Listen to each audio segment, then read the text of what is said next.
they started calling for an immediate ceasefire.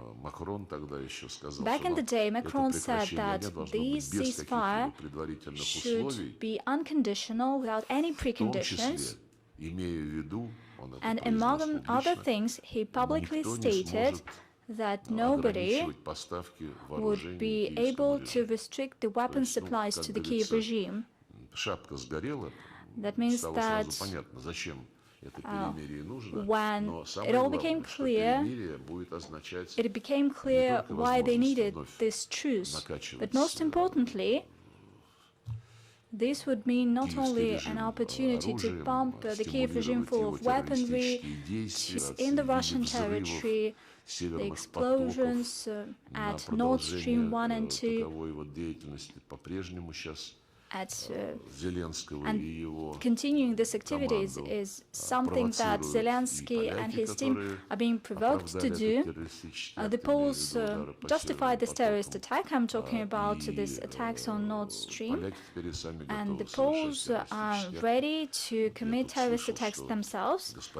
I have heard that Mr. Sikorsky threatened that the security of the plane of Mr. Putin, in case he comes to Budapest at this alleged Trump summit, Poland would not ensure security of his plane in the Polish airspace. There was an official decision and ruling in the Polish court justifying the attacks on Nord Stream.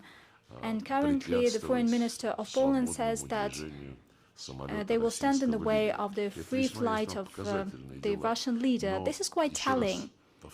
Let me repeat once again, the immediate ceasefire is something that they started to raise, unlike the need to address the crux of the matter and to eliminate the root causes.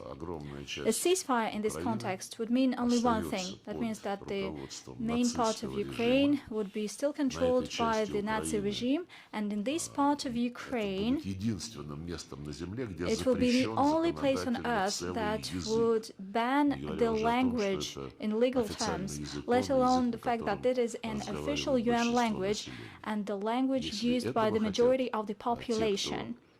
If that is something that those who try to convince our American colleagues to change their attack, if that is something that they want, and they convince the Americans to stop achieving a durable peace, and they urge to stop the conflict and let history decide, we know who does that. These are Western mentors of Zelensky, but such an approach means the exact opposite of the arrangements between President Trump and President Putin in Anchorage. They agreed to focus on the root causes and on the need to put an end to pulling Ukraine into NATO and to ensure the legitimate rights of Russian-speaking and Russian population, and we're still ready to keep up with this effort. Thank you. We complete our press conference at that.